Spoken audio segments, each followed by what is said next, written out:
So welcome to Building Glassware with the Google Mirror API. Today we're going to show you some code on building some glassware. But before we get into that, let's tell you a little bit about ourselves.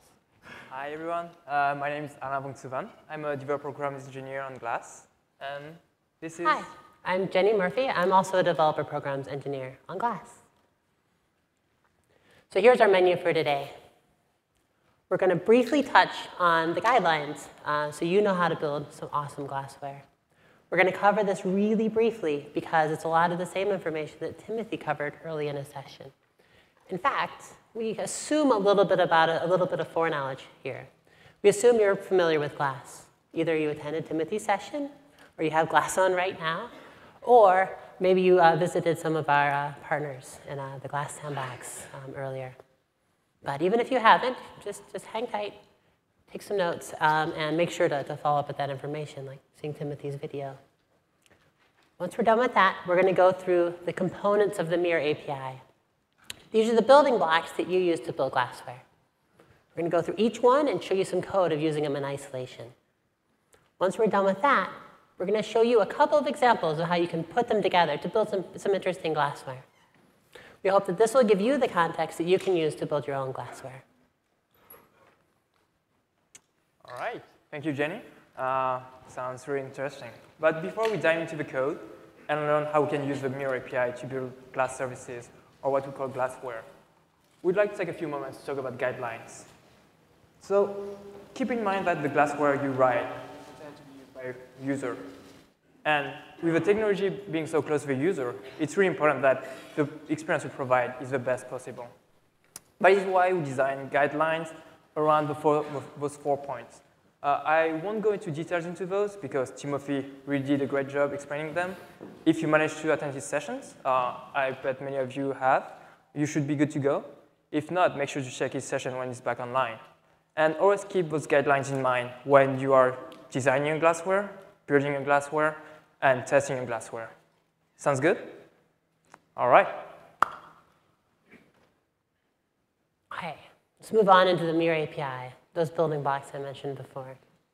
So before I get into that, how many of you here have built software using RESTful web services before? Wow, almost everyone. How about mobile applications like Android apps? A good number and quite a bit of overlap. You're going to find that you can leverage a lot of the knowledge you already have, a lot of the experience you have from those two. But our perspective is a little bit different. So please try to keep an open mind. And as many technical presentations start, we have our diagram, our architecture diagram. And this one's no different. We have the Mirror API, the 10,000-foot view. Up at the top, we have a green circle representing the Mirror API itself. And this is a collection of RESTful web services, which is really just a bunch of directories of JSON that you work with over HTTPS. Over on the right side, we have a box representing Glass and its connection to the Mirror API with Glass Sync. This is something you actually don't need to worry too much about. This is one of the cool parts of the Mirror API. We take care of this synchronization for you. We handle connectivity, we handle power, all that kind of stuff. You get to focus on the stuff to the other side. Those JSON messages you send back over HTTPS, and your glassware, the code that interacts with the Mirror API. And if you're observant, you may have noticed I missed one thing. There are directories of JSON up there, but you currently have no way to tell the Mirror API what user you're interacting with, and no way to verify that they've given you access to their data. This is where OAuth comes in. We use OAuth to install glassware and to give the user the opportunity to provide you access to their data. OAuth is kind of like the valet keys for the internet. It gives users the ability to give you access to just some of their data up there. Valet key is a kind of dance. And I'm going to walk you through the dance that we use to do this. So a new user arrives at your glassware. You don't know who they are. Maybe it's time to install. Maybe it's time just to hit a settings page. In either case, what you're going to do is you're going to redirect them to Google's OS servers, or maybe open a pop-up. You're going to send over all the permissions you want. Typically, this is going to be glass.timeline, but we have some other permissions like glass.location, which I'll be going into a little bit later. The user logs into their Google account, not already logged in, and then they see a page where they see a list of permissions that you've asked for. Since your Glassware has been prudent on the permissions you're asking for, and you have some really compelling functionality, of course they're going to say yes and grant you those permissions. They get redirected back to your service, and along with that redirection comes a code. Now it's your turn to complete that three-way handshake. You take that code, and you make a back-end request along with some details of your service, and we send you an access token. You use this access token to both identify the user when you make those requests and to verify that you have those permissions. You include it in a header on all those requests. There were a bunch of steps here. One cool thing is we have client libraries in our resources that take care of almost all of this heavy lifting for you. So you don't need to worry about these details. But if you want to, you can code at this level too. OK, so now we have access tokens, and we can start using the Mirror API. All right. Thank you, Jenny. So now that the user has installed your Glassware, it's time to do stuff with it. Before we dive into how to write Glassware, let's talk about the Mirror API and what it's made of. I'm pretty sure many of you already know, but it's always good to get a reminder. So Jenny mentioned that the Mirror API is a RESTful API. So it means that it's an API composed of collections that you manipulate through HTTP requests. So you can update, retrieve, delete, insert new items to your collections. The main collection you're going to use when you write your Glassware is the timeline collection. This is how you insert content into the user's glass, what we call timeline card. And this is how you retrieve timeline card from the user's glass as well. Each Glassware has their own timeline, so you don't get access to another Glassware timeline. For example, the Google Plus Glassware doesn't have access to the Gmail Glassware, and so forth. There are a few exceptions, but that needs user input, and we'll get into that later. Now, the example you see on screen is the most simple timeline card you can insert. It's text only. So this is a JSON representation of a timeline item. Set the text property to hello world, and then send an authorized post request to the timeline collection, and bam, it's going to be in the user's glass. Hi, everyone. It's as simple as that. Thanks for the noise. All right, let's jump to the other example. So we inserted text, but you can also insert rich media to the user's glass. The Glass client supports images and videos, and you insert those using HTTP requests as well. So you can insert the media only, or you can also provide metadata along with the media. This is an example of a multi-part HTTP request. But as Jenny mentioned, we have client libraries that leverage all of that for you, so you don't have to do all the heavy lifting. And we have extensive documentation on how to do that in our reference documentation. So now we have text, we have media, but sometimes you want to add your own branding as well. You want to customize your timeline card. You want to do more stuff, provide a better experience to the user. For that, we have HTML support. So you can set HTML payload into the timeline item metadata. It's as simple as just setting the HTML into the HTML property. And we have a list of tags that we support and tags that we don't, like script and link. All of that are documented in our reference guide as well. And we also have a built-in CSS that we encourage you to use to provide a consistent experience across all the Glassware. Now, let's look at how it looks like into the code. So in our slide, we decided to use Java, but again, the Mirror API is a RESTful API, so as long as you have a language that can communicate over HTTP, you're good to go. And Google does provide many client libraries in different languages, like Java, Python, PHP, .NET, and so forth. We have documentation again, and then you can also check the client libraries project page to learn more about those. So for Java, how to insert a timeline item? You just create a new timeline item resource, and then set the text or other metadata properties you want for the timeline item. In this example, we're only saying hello to our explorers. And then once you're good with your timeline item, use an authorized service, mirror service, and send an authorized HTTP request to the user's class. And that's it. You're done. You just send a timeline item to your user's class. It's so simple. Now, I could talk about this for like 20 more minutes, or I can jump to a demo. All right. So we have a tool we built for you called the Playground, where you can experiment with the API. So the Playground is actually using the Mirror API to send data to a user's glass. So we have a bunch of templates. Let's start with the most simple one, text only.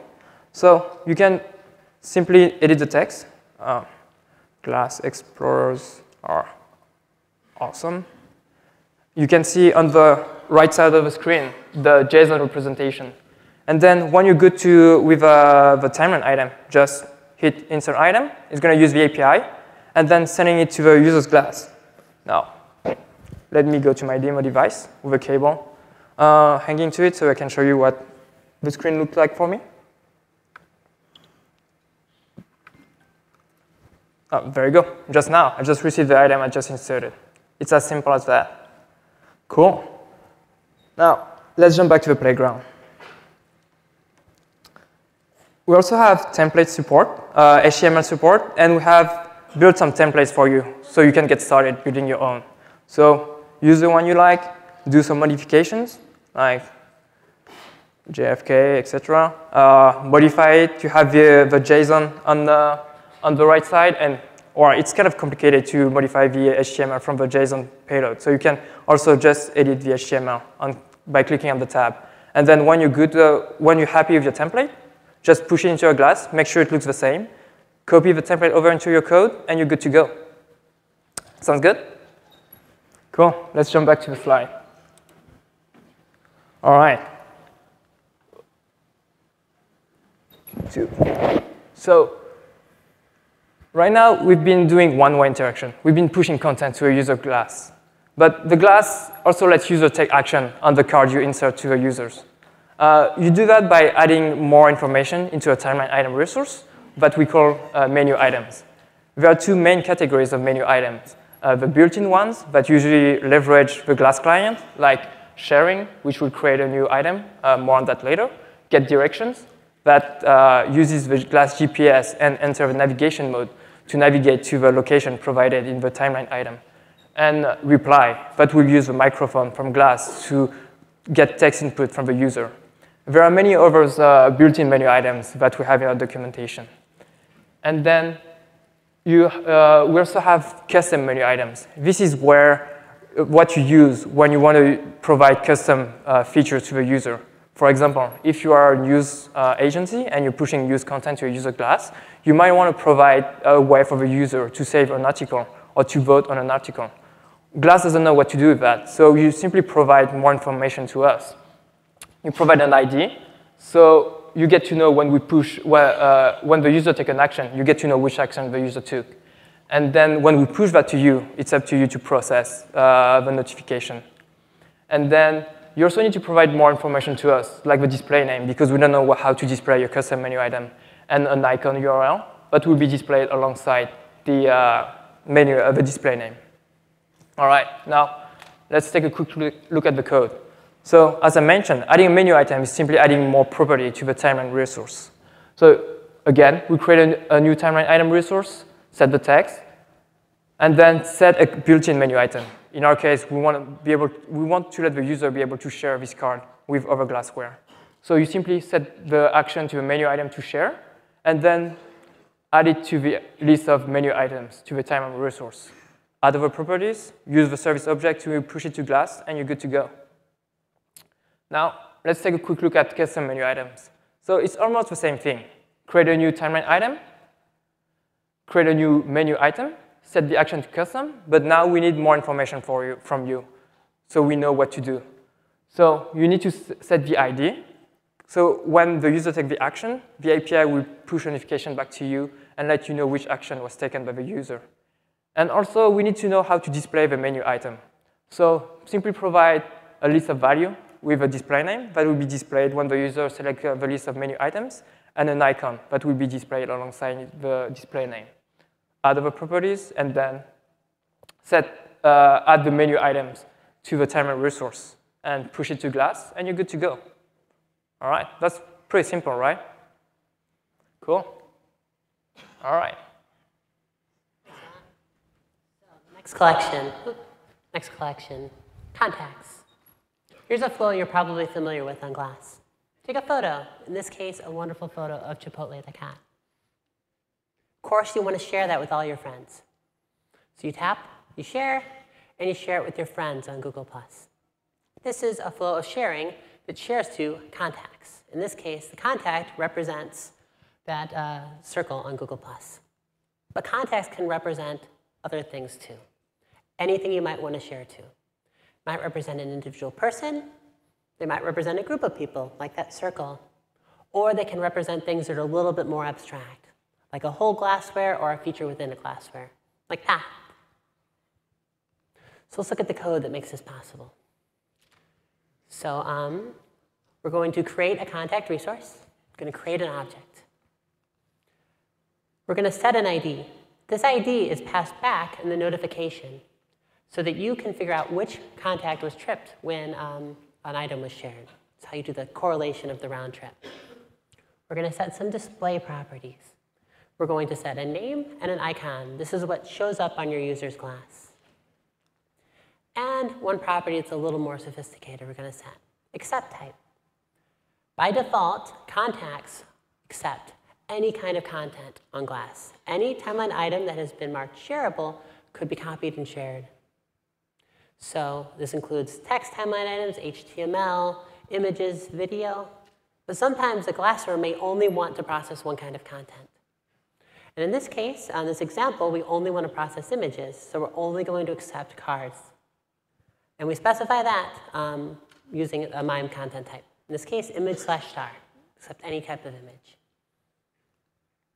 Oops. And then we insert it, and that's it. The contact is made available, and users can turn it on in My Glass and start sharing content with it. And one more collection, location. So say we want to render something cool, like this map and a card. We want to get the user's location. There's a special collection which has its own scope that you can request, and you can, the user can opt to share their location with your glassware. If they've done that, you can check for their latest location. It's updated about every 10 minutes. This one is super easy to use because we're just pulling from a collection. So the code's very simple. We just do a GET request for the latest location, which will give us their location within about the past 10 minutes. Then we do cool stuff with it. In this case, we're doing something pretty simple. We're just printing out the latitude, longitude, and accuracy. But that's all there really is to location. We read it, we get the latest location. So up until now, we've been talking about pushing content to Glass and having users interact with the content you've pushed to their Glass device.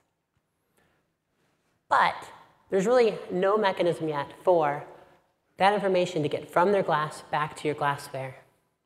What you could actually do is you could pull all these collections every couple minutes and look for changes. You could look for new cards that have been shared with you. But that's not very efficient. So we have a better way with subscriptions. Subscriptions allow you to subscribe to changes, notifications about changes in collections on Glass. Kind of flips the API on its head.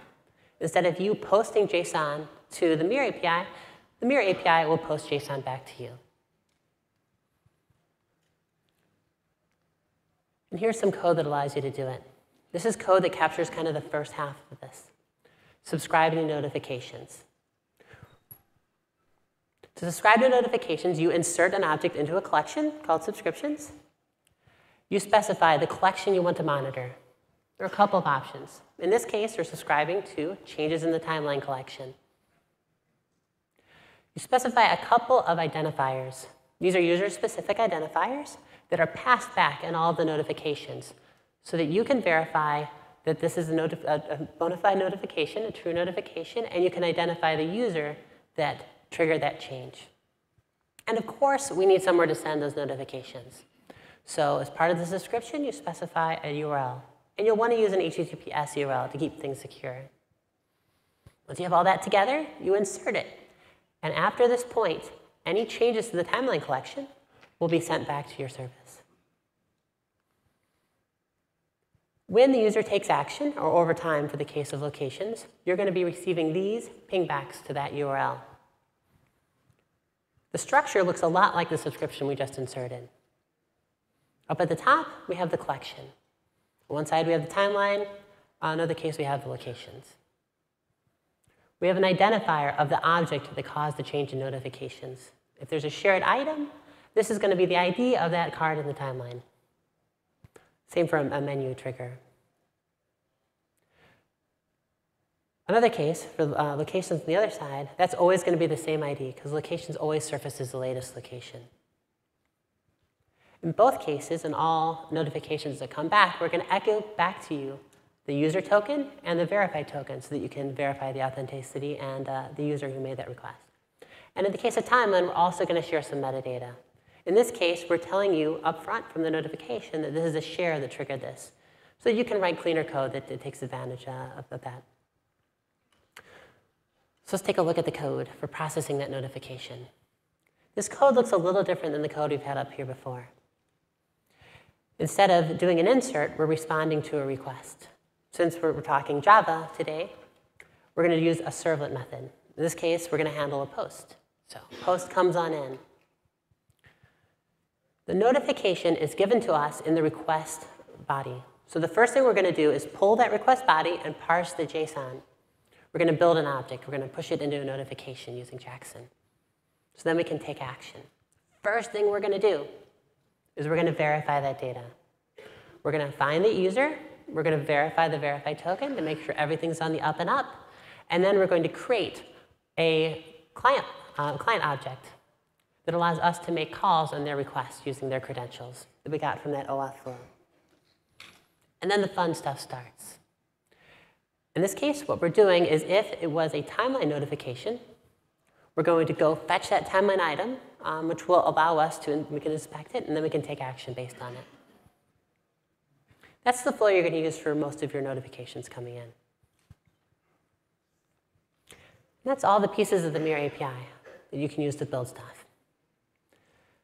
Here they are, timeline, menu items, contacts, subscriptions, and locations. And now let's see how we can put them together to build some cool stuff. All right. Thank you, Jenny. So now we know what the Mirror API is made of. It's quite simple, but still pretty powerful. We'd like now to take a moment to actually dive into some demos Glassware we wrote for you. And we actually have two of them. First one, it's probably the most simple Glassware you might start with. And we encourage you to start with such a Glassware. Cat facts. All right, so everybody loves cat facts, right? Just simple Glassware. Just receive new cat facts every few minutes, every few hours, or when a new cat fact is available. But on a more serious note, it's actually how the New York Times Glassware or the CNN Glassware is working. Every time they get a new news update, they go through their user database and then send push notifications to other users who have subscribed. Cool. Now let's take a look at the demo. So again, this is a live demo. And we've been using random Glassware cat facts, so we might have funny things showing up. Let's go back to my demo glass. All right, let's see what I got while talking. So cats are very lazy and yet very warm creatures. I didn't know that. Did you? No, I didn't. Ah, cool. Now I know. It's awesome. All right, it's really simple. Let's try another one. Oh, we already saw this one, so was the item I inserted. Let's see if I had one. Pure black cats are part of an ancient cat voodoo cult. Oh, might be why some people are scared of black cats. Cool. All right. So this is cat facts. That's actually quite simple. Oh, and we also had a placeholder for you. Did you know that cats can see in the dark? Again, I didn't know. That's why I got so spooked many times by my cat. All right, let's see what cat facts use from the Mirror API. Well, this is a pretty simple Glassware. This is the most simple Glassware you can write. It's only using the timeline collection. We don't need any other features from Mirror API because we are only pushing content to the glass. But for instance, if you wanted to provide a way for a user to save a cat fact or to share a cat fact with their friends, you might want to add menu items, etc. All right, let's see what the user flow looks like. Again, it's pretty simple. So the user starts on your website, authenticate using OAuth 2.0, Then once you get the user's token, store the token in your database. And when you get a new catfax or when your cron job runs, just go through your list of users. Get the credentials, instantiate a new service object, insert the item into the Mirror API, and we'll take care of the rest from here. Grow server will sync with the user's class, and eventually the catfax will be pushed to the user's class and make the user happy. Cool. Let's take a look at the code. Again, pretty simple. We start by getting a random catfax. So in this case, we're only setting the text. But in your Glassware, you might want to use HTML to be able to add your own branding. Then we are getting a random catfax, but you should get push notifications from the news provider you're getting information from.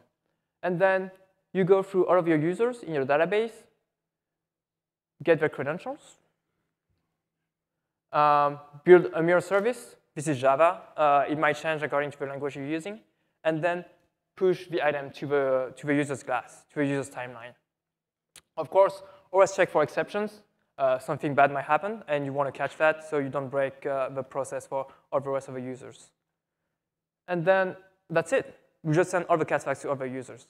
But like what we did here was sending a request for all of our users. There might be a better way to do that. Instead of sending like tons of HTTP requests every hour when you get a news update, you might be able to have a better process. And actually, our API stacks on which the Mirror API is built on supports batching requests.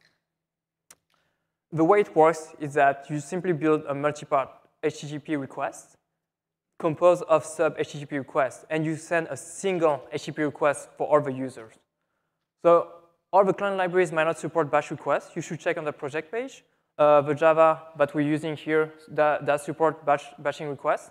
And the way it works is that you first need to create a batch callback class that extends the JSON batch callback interface.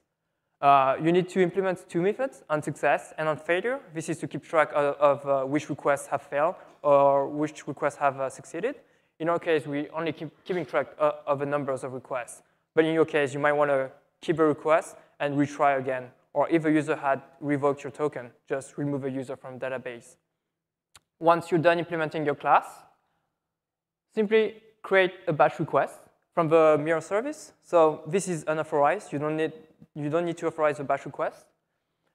Create the new callback object, and then go through all your users again. Get the credential from the database, same as before. Create a new insert request, but don't execute the requests right now. Simply add them to the queue of a batch request. Once you've added all the sub requests to the batch, execute the batch request and check out the results. That's it. You just save bandwidth. Send multiple requests into one single request.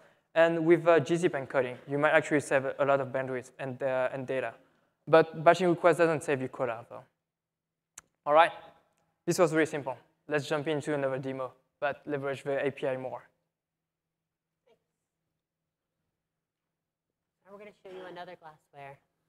This one's a little bit more sophisticated. It makes photos better by adding cats to them. Let's take a look at it. So switch into the demo glass device. Does anyone mind if I take a photograph? Okay, here we go. So here's a photo of all of you. What I can do now is I can share it with, not a circle, but with add a cat to that. And we'll loop back in a moment just to see what happens. So right now, that's being sent off to the server to get processed. I have a cat added to it. So let's take a look at how that works. This uses a few more features of the Mirror API. In addition to the timeline, which we use to work with the card up there and also to change the card once the improved photo comes back, we also use the contacts collection to add a contact for adding a cat. And we subscribe to changes in the timeline collection so we know when it's time to add a cat to a photo.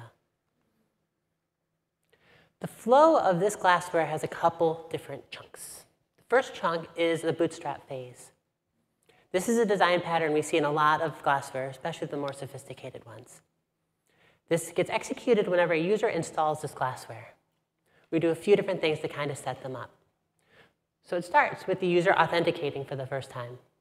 We store their authentication credentials so that we can make requests on their behalf later.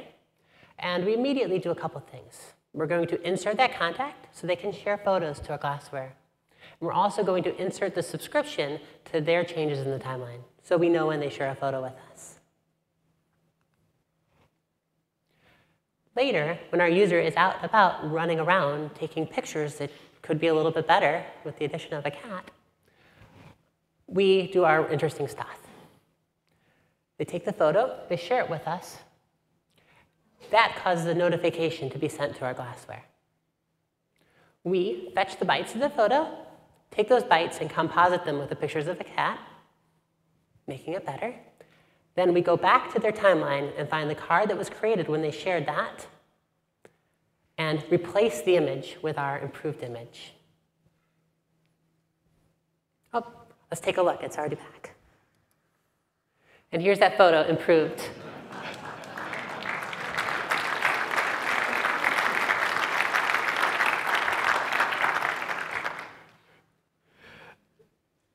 So let's take a look at the code that made that possible.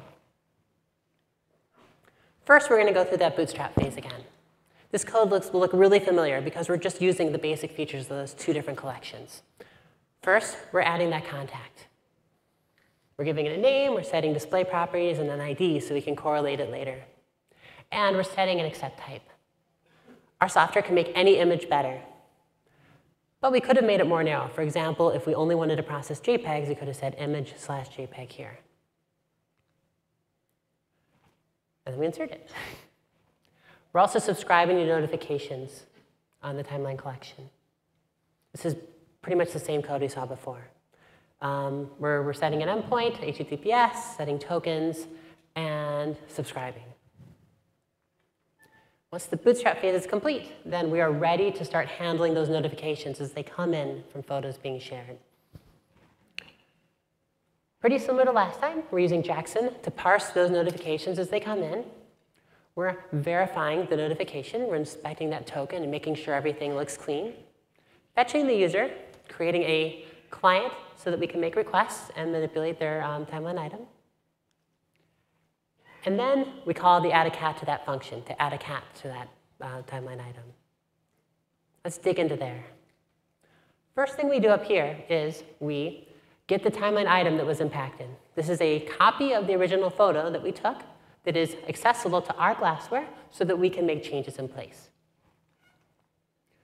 We're going to go through all of the attachments that are on this timeline item. Typically, a card that's taken from the built-in camera will only have one attachment. But another Glassware could have created and made shareable a timeline item with many attachments. We're going to iterate through all of them and make them all better, because of course they want cats in all of them. We're going to get the bytes, and we're going to get the bytes and process the photo. We're going to do the composition in that function. And then what we're going to do is we're going to go through each one of those attachments, and we're going to remove the one that came to us and replace it with the improved one, so that the card is replaced in place. And finally, we're going to update the card itself and make it shareable. Because of course, you're going to want to share these cat improved photos with social networks and other Glassware. Then we insert it. And that was add a cat to that. Slightly more sophisticated Glassware. And yeah, it's silly, but it shows you how some of those features of the API can come together to maybe produce something you didn't think was quite obvious. So let's talk about next steps. Here we go. So we're now 2 sessions into the track. I hope you've enjoyed them so far. There are a couple more left, and we'd like to encourage you to go check them out. We have Hack Your Glass coming up in a little while, where you can dive deeper in beyond the mere API on the bleeding edge and maybe void your warranty in the process. And immediately after, we have a fireside chat with a lot of the leaders of our team. Alain and myself and a whole bunch of developers from the Glass team are hanging out at the sandbox. So please come by later today, maybe tomorrow, and ask us questions, share your ideas, and just chat with us about Glass. We love hearing from you. And now and beyond I/O, we have a community on the web, of course. You can come and find us on Stack Overflow to ask your questions about the Mirror API and Glass. You can find our code, a sample code, on GitHub. And if you found an issue or have a feature request, you can go to our issue tracker and report it. You can find links to all of these up on developers.google.com/glass/community. And just for you explorers in the audience, I see a bunch of you. We have a special community for you to discuss Glass and the Mirror API. So if you have Glass already, you can go there right now and discuss with your co-explorers. And if you haven't picked up Glass yet, you'll gain access once you pick it up.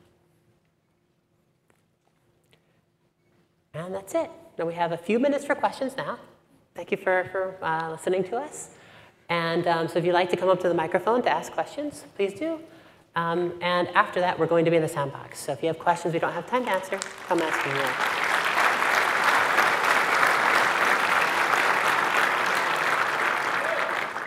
Thank you. Question? Yeah, so in the add a cat example, you describe removing the attachments, modifying them, and then doing an update. Can the same be done? I mean, why is that the pattern? Why isn't it creating a new update and pushing that? Why, and what could you describe the difference between both of those? You mean the client creating a copy. And so is that because the Glassware, so each Glassware have access to their own timeline only. So you don't get to share a common timeline. And so that the user still have access to the original photo if they want to share with other Glasswares. So we'll create a copy for you that only your Glassware has access to, and you have ownership over this item. Got it. So you can do updates on it, and like if you've been using the Path or Google Plus Glassware, this is actually what they're doing. So when you share a photo with Google Plus will process the photo and then update the card to let the user know that it has been processed. And then when they get +1 or comments, they will be pushed into the bundle. So you don't have to create a new one and push it? Yes, you update the existing one. And would there be any time that you would actually create a new one? It really depends. Yeah, it really depends. Like if you have an Instagram like Glassware, for instance, you might want to create multiple attachments and add them to the Glassware, to the item. And then so the user can choose which one they prefer. OK, got it. Thank you. You're welcome. Welcome. How about from this side? Hello. Question?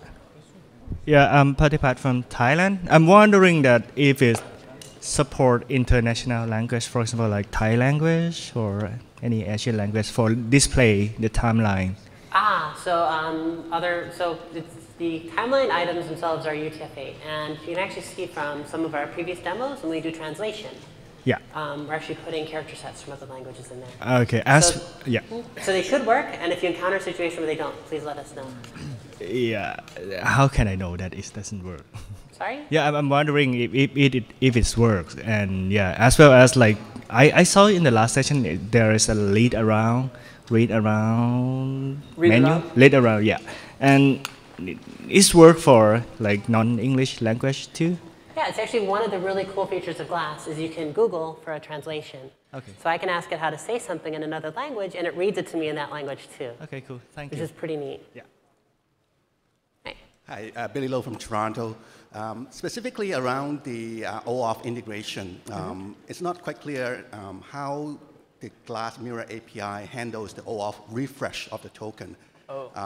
Because generally there's an expiration of the OAuth token, right? So this is actually part of the OAuth2 protocol and our API stack. So usually what you can do is either keep the expiry date you get when you retrieve an access token, or the other way you can do that is try to send a request and look for unauthorized request back from our API. So if you get a 401 or 403 back, try to refresh the token, and if this is successful, just use the new token. I see. Thank you. And our client libraries handle that for you as well. Excellent. Thank you. Yeah, the slide we showed was a slide oversimplification to try and do OAuth in one slide. So there's a little more detail to it. About the side? Hi there. Hi. How soon can we send audio attachments to the Mirror API? Audio attachments. So right now, you can attach photographs and video, and you can take the photos and embed them into the card. Audio attachments is something we want to support sometime. I don't actually have any specific timeline on it. You can actually attach them. They just don't play right now. But as we've mentioned before, it's a developer preview, so that'll be coming at some point. Okay, thank you. Welcome. Hey, this is Andreas from Minnesota. I'm interested in like lower latency scenarios and wonder like what round trip times could be in ideal scenarios, and beyond mirror, if you're looking at like other APIs which enable like more real-time things. Oh, so Timothy this morning during this session announced that we're working on a GDK, so Glass Development Kit. It's not ready yet. We're still working on it. Make sure to file feature requests if you have any, and we'll keep you updated when we have more information. Yep. And in the meantime, recommend you go to the Hack Your Glass session. Yes. I think you'll like the content there. Hi. Switching sides again. Hi. Hi. Is there a character limit for the bodies of the messages? Because it looks like in the Gmail app, emails are truncated. So for content and length.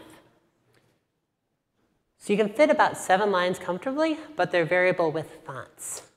So when you have multiple cards, though, the message will keep going? Yes, Is you there can have a limit multiple on cards. how many characters you can put? There are a couple ways to do this. If you're handcrafting HTML, you kind of frame it so it fits in there well. If you have plain text content, we'll actually page it for you automatically. That's how Gmail supports it. So is that a bug in the Gmail app then?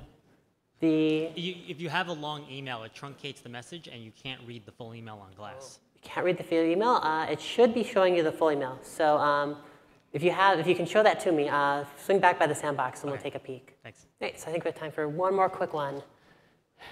7 seconds. 6 seconds left. 5 seconds. 4. So I've been wondering, Timothy showed this morning the Facebook application which allows you to add a caption to a photo after sharing it. I've been wondering what kind of menu item this is. So it's a reply menu item. So you can change the way the standard menu items are displayed. Yes, so you can use built-in menu items and override the display name and the icon. Okay, thanks. All right. Yep. So Okay. for other questions, we'll be at the sandbox. Feel free to swing by and ask us any questions you have. Yes, come talk to us. We love talking about glass. Thank you for coming. Yep, thank you, everyone.